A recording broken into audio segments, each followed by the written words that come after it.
When I was 13, my father moved us to an old farmhouse in Maine after my mother died. He said the quiet would be good for both of us.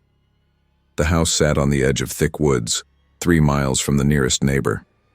It was built in 1890 and hadn't been lived in for years. I remember the way it smelled the first time we walked in. Damp wood, rusted pipes, and something else.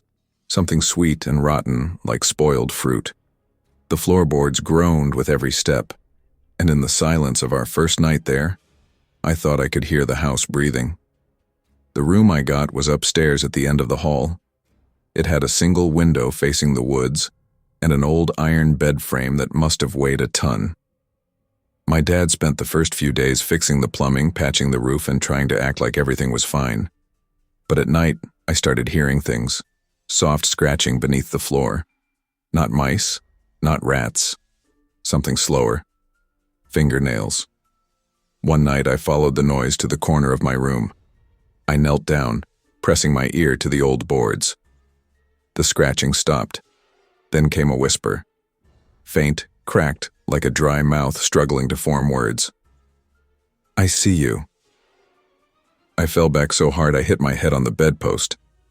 My dad rushed in, found me crying, but no matter how I tried to explain, he told me it was just a dream. The next day I refused to stay in that room. He let me sleep on the couch, but when he went out to town for supplies the following morning, I crept back upstairs with a hammer and pried up the floorboards in that corner. Beneath the floor was a narrow, shallow crawl space, more like a grave. It was lined with old wallpaper. And in the dirt, I found fingernail scratches on the wooden beams, hundreds of them, as if someone had clawed for days. There was something else too. A broken porcelain doll with its head cracked open. Inside the hollow of the doll's head were yellowed teeth. Human teeth. Baby teeth. That night, the whispering came again, but not from the floor. It came from the ceiling above me. "Let me in." My father didn't hear it, or maybe he pretended not to, but I couldn't sleep. I couldn't move. And then came the sound of something crawling down the walls inside. Slow, dragging movements, like someone scraping their fingers along the studs behind the drywall. The next morning we found long gouges in the hallway plaster. My father finally looked scared. He told me over breakfast that a little girl had died in the house decades ago. Starved. Locked in a small crawl space for punishment and forgotten. Her name was Emily. I asked him how he knew. He didn't answer. That night I saw her. She was standing at the edge of my bed, barefoot, pale. Her eyes were too big for her face and pitch black, her head tilted to the side in an unnatural angle, like her neck had been broken. I tried to scream but couldn't. She opened her mouth and dirt poured out. Worms fell onto the bedspread. Her voice rasped like leaves scraping across stone. "Do you know what it feels like to die alone?" She reached out and touched my chest. It felt like ice and fire at the same time, like every nerve in my body was screaming. I woke up gasping on the floor, vomit in my throat, the bed drenched in mud. My father burned the floorboards that morning, said it was the only way to shut her out. But the burning only made things worse. She started showing up during the day. I saw her in mirrors, in the window reflections, standing behind my father while he shaved, sitting in my closet, legs folded, smiling with a mouth full of ash. We left the house 2 weeks later, packed everything in the night and drove straight to Boston. We never looked back. My father sold the house cheap. The new owners lasted a month. 2 years later, I got a letter in the mail. No return address. Inside was a photo. It was taken from inside the farmhouse, from under the floor. It showed me asleep in bed, and behind me, Emily's hand, reaching up through the mattress. I never believed in ghosts until the summer of 1998, when my cousin Jonah and I were sent to stay with our grandmother in a forgotten village deep in rural Virginia. It was the kind of town you wouldn't even find on most maps, just a scattered collection of wooden houses, one dirt road, and a silence so thick it felt like the whole place was holding its breath. Grandma's house was an ancient thing, gray wood rotting at the edges, the porch warped and groaning under every footstep. The windows were always foggy, even on clear days, and the walls inside held on to the cold long after the sun had set. But none of that bothered me at first. I thought it was just an old house in the country, until I saw the well. It sat behind the house, half covered in moss, with a crumbling stone rim and a wooden lid that had been nailed shut with rusted iron spikes. I saw it on our first evening, while chasing Jonah through the overgrown grass. He stopped near it, suddenly serious. "Don't go near that," he warned. "Grandma said it's cursed." I laughed, thinking it was some kind of joke, but Jonah didn't laugh back. He stared at the well with a tight, almost scared look. "She said something lives down there, something that watches." That night, during dinner, I asked Grandma about the well. Her spoon froze in midair. She stared past me, eyes glassy. "It's sealed for a reason," she said. "Don't ask again." I didn't. But that didn't stop the dreams. The first night, I woke up in a cold sweat, heart racing. I dreamt of a girl, no older than me, standing barefoot in the field behind the house. Her dress was soaked, clinging to her thin frame, and her long black hair was matted with mud. She didn't speak. She just pointed toward the well. I told Jonah the next morning. He paled. "I've seen her too." He showed me his sketchbook, filled with drawings he'd never let me see before. Pages and pages of the same girl. Always the same expression, always pointing. "Every summer I come here, she finds me," he whispered. That evening, after Grandma went to bed, we sat by the back window, staring out at the well under the moonlight. The lid was still there, nailed down, unmoved. But I could feel it, deep in my stomach, that something was looking up from within. The next day, Jonah dared me to go touch it. Just touch it. At first I said no. But kids are stupid, and fear can be a kind of challenge when you're young and dumb. So just before sundown, I walked out alone. The grass around the well was flattened, like something heavy had circled it over and over. I reached out and laid my palm on the wooden lid. It was warm. Not sun-warmed, but radiating heat, like a living thing. I yanked my hand back instantly. That night, the girl came again in my dreams. This time she stood closer. I could see her face clearly, wide eyes filled with black water, skin peeling from her cheeks, and a mouth that hung open far too wide. Her voice didn't come from her lips. It came from the walls of the dream itself all around me. He watched me drown. I woke up screaming. Jonah didn't. I found him in bed, cold and stiff, eyes open and staring at the ceiling. No marks, no wounds, just gone. The doctor said it was a heart condition, something silent and unexpected. But I knew better. He touched the well last summer. That night I sat awake in the guest bedroom, clutching his sketchbook. Rain fell in sheets, tapping at the windows like fingernails. Thunder rumbled far away. And in the silence between the wind, I heard it, the sound of nails being pulled. One by one. I ran to the back window. The well lid was gone. I ran to wake Grandma, but her door was locked. I pounded until my fists bled. No answer. The front door burst open behind me, and I saw her, standing in the hall, soaked, dripping black water onto the hardwood. Her eyes locked with mine. I couldn't move. She pointed to me, then whispered, "It's your turn." I blacked out. I woke up at dawn in the field, lying in front of the open well. The wooden lid was beside me, nails bent and scattered, but the well was empty, dry, silent. Jonah was never mentioned again, not by the family, not even in the town records. It was like he'd been erased. We left that place a week later, but the dreams didn't stop.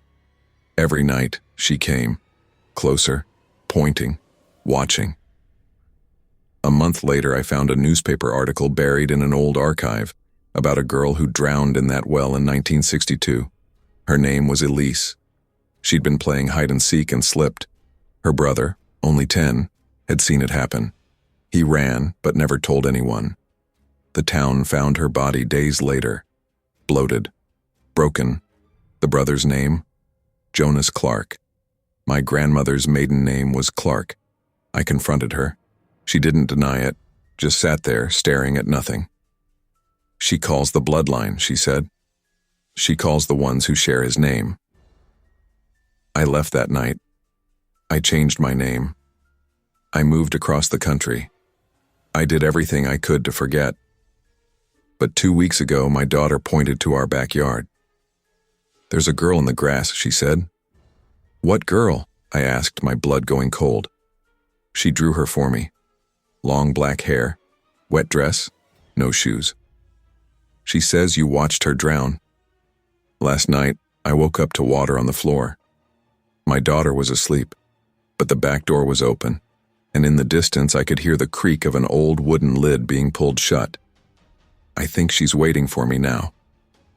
Watching. My name is Daniel Cole, and if you're reading this, you need to burn the house at 43 Wexler Street to the ground. Don't ask questions. Don't try to check it out. Just burn it. Salt the earth if you can. Because that house has a room. One that doesn't exist on the blueprint. One that hides until it wants to be found. And if you enter it, you won't come out the same. If you come out at all. It started 3 months ago when I moved from Chicago to the sleepy town of Wellcroft, Massachusetts.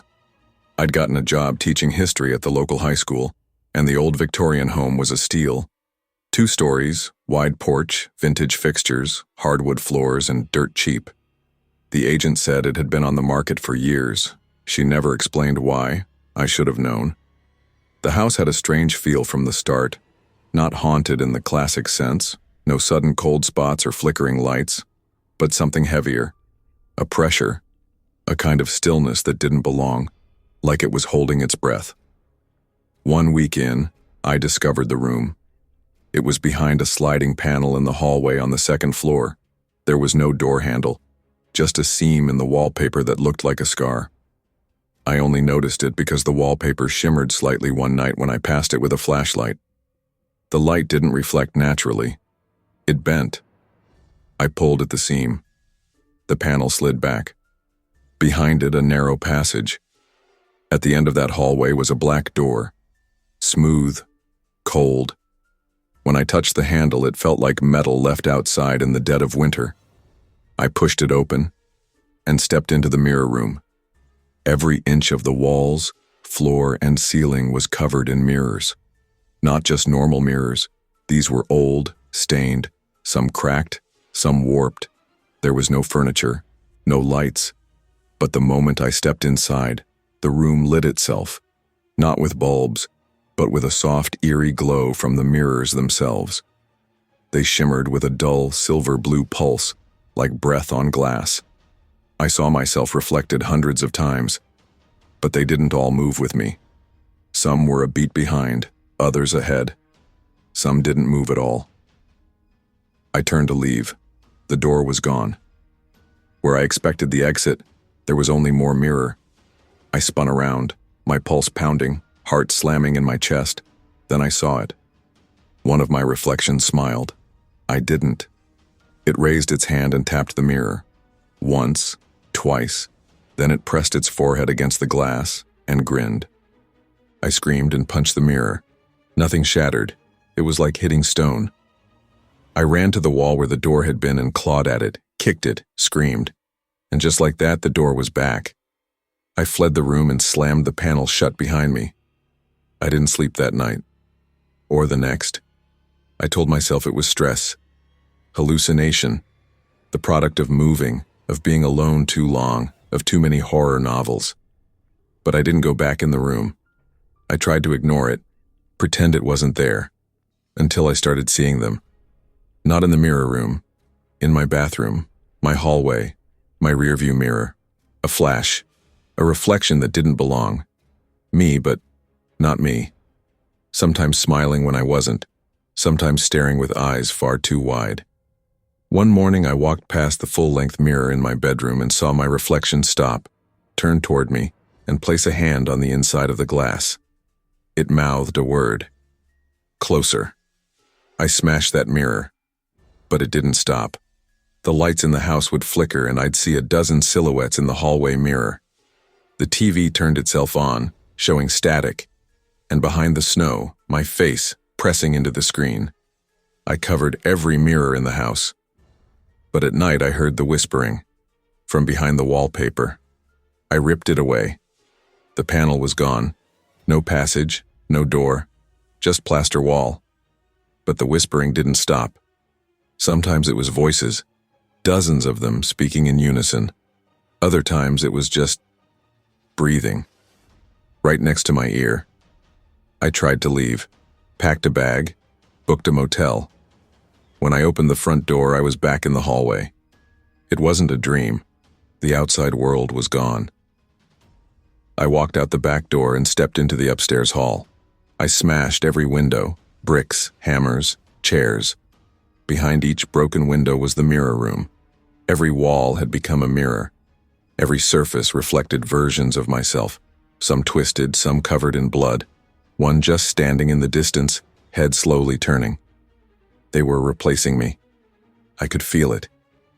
Each time I looked into a mirror, it lingered longer. The delay between my reflection and me grew.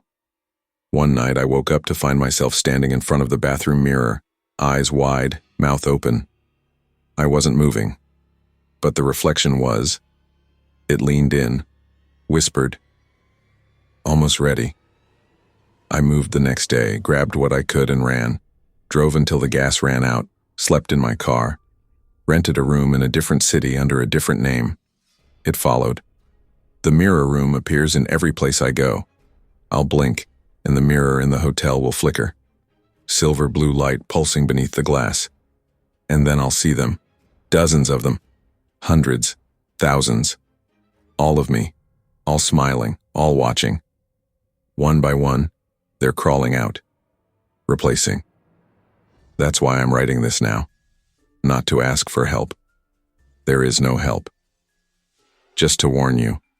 If you move into a new house and it feels off, if you find a hidden door, if you see something in your reflection that shouldn't be there, burn it. Before it sees you first, you. When I was 12, my brother Tommy disappeared in the woods behind our house in Vermont. One moment he was right in front of me, red hoodie, mud-streaked jeans, laughing as he ran ahead toward the creek. The next, he was gone. No scream, no snap of a branch, just silence.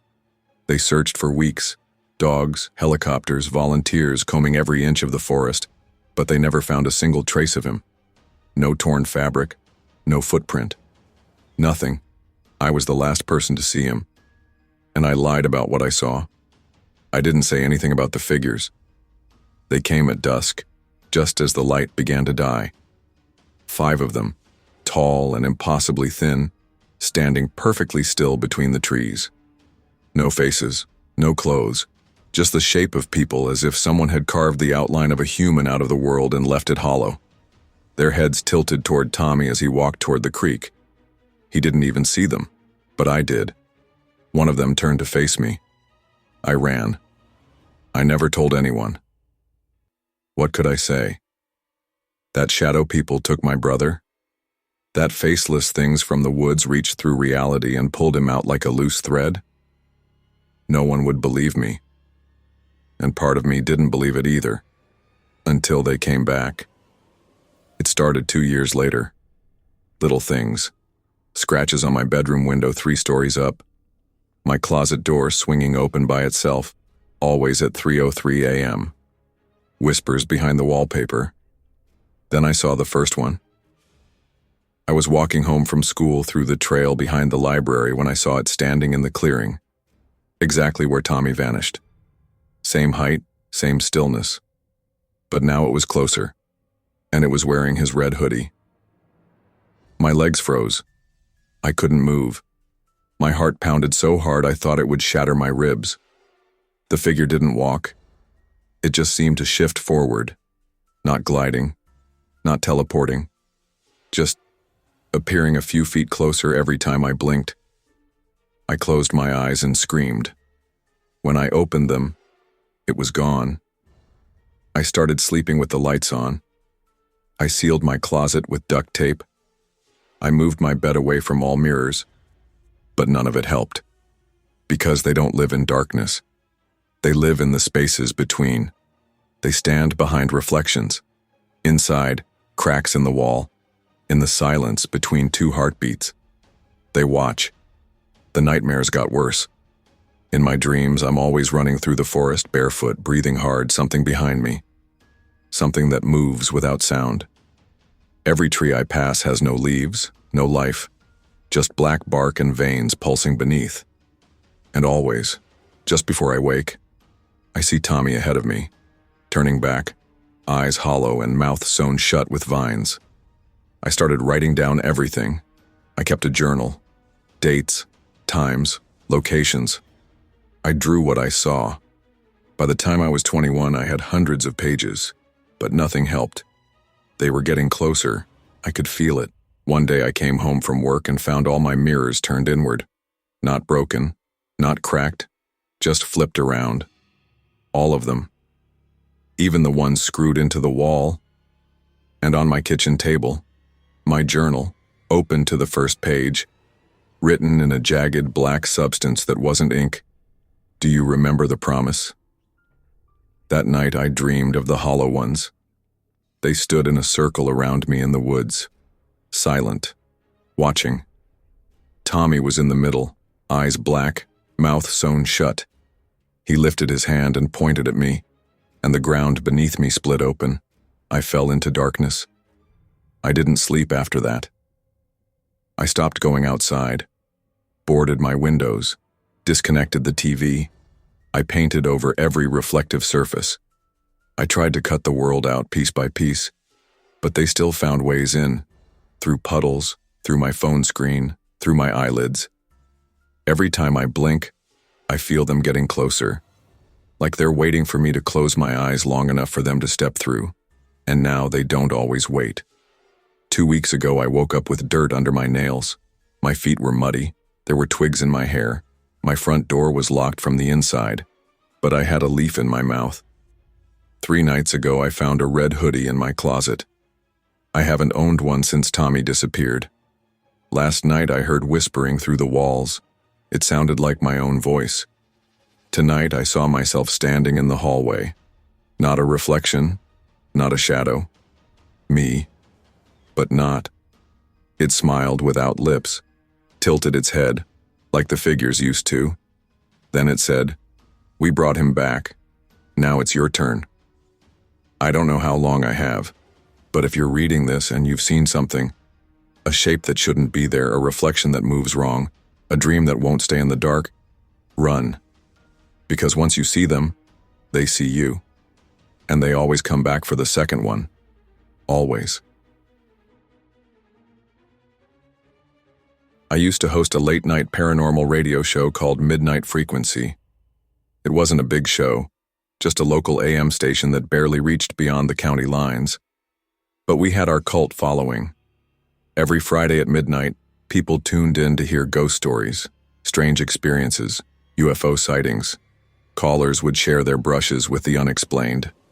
Some were obvious hoaxes, some were mental illness. But some stayed with me. There's one call I've never played again, never uploaded, never archived. It aired on October 13th, 2017, our last broadcast. The show started as usual, static, theme music, then my voice. Good evening, insomniacs and seekers of shadows. This is Midnight Frequency, and I'm your host, Alan Marsh. Tonight's topic, Voices from the Dark. Have you ever heard something that shouldn't exist? The first hour went smoothly. A trucker from Iowa talked about a woman standing in the middle of the road at 3 a.m., barefoot and pointing at the sky. A teenager claimed his Alexa whispered his name even when unplugged. I laughed. I played it cool. Until the line went dead for a full minute. Dead air. Then it came back, not with the usual beep, but a long, high-pitched tone. At first I thought it was feedback. Then someone spoke. A man. Low voice. Gravelly. Am I on? I stumbled a bit, trying to recover the flow. Yes, You're live on Midnight Frequency. Tell us your name and where you're calling from. A pause. Nowhere, but you know my voice. Something about the way he said it made the hair rise on the back of my neck. It was familiar, like hearing a recording of yourself from years ago, distorted and wrong. You called once before, I said, stalling for time, hoping it was just a prank. Another pause. Then he said, "This is where it started." Static crackled. I looked over at the sound engineer, Marcus, but he was staring at the board, pale as paper. I could hear breathing over the line, slow, wet, labored. "I used to be you," the voice said. I laughed, but it was hollow. "That's a new one." He continued, calm and emotionless. "You left the signal on. That night, you forgot to cut the transmission. After the show ended, you let it in." The room felt colder. I checked the thermostat. It blinked, error. "You don't remember, but I do. It climbed through the static, it came through the hiss. It wore your skin for 3 days before you woke up in your bathtub, bleeding from the eyes."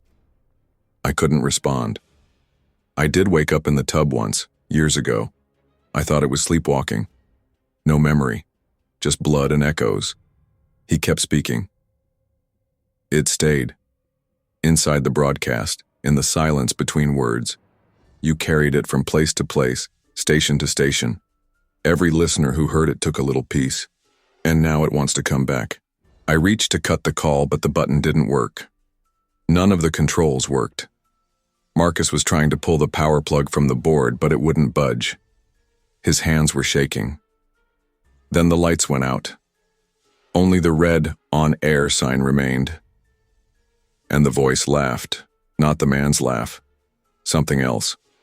A chorus of voices layered on top of each other. Men, women, children, laughing together in perfect sync. It sounded wet, like lungs filled with fluid. It filled the booth, rattled the walls. "You invited us," it said. I stood up. Marcus was staring at the glass between us, eyes wide. I turned to look, and there was someone standing behind me. No reflection, no face, just a black shape, tall, thin, pulsing like smoke in slow motion. Its hand rested on my shoulder, though I felt nothing. No weight, no pressure, just void. I turned back to Marcus. He was gone, not screamed, not dragged, just gone. His headset hung in midair for a second before falling to the floor. I ran. I don't remember leaving the studio. The next thing I knew, I was driving 90 down Route 12, shaking. The sound of that laughter still playing in my ears through the dead radio. When I went back the next morning, the station was empty. Equipment smashed, walls blackened, and no sign Marcus had ever worked there. His name wasn't on the employee log, his locker was gone. Even our old recordings, wiped. The only thing left was one cassette tape. Handwritten on the label, "The Last Broadcast." I burned it without listening. But sometimes, around midnight, if I drive past the station ruins, I hear it again. A low, broken signal coming through the static. A voice that sounds like mine. Begging, screaming. And beneath it, something else whispering. You left the signal on. So I'm warning you. If you ever find an old tape labeled Midnight Frequency, if you ever hear voices when your radio isn't tuned to anything, if the silence feels too loud, turn it off. Do not listen. Because it only needs 1 second of your attention. Just one. And then it knows you.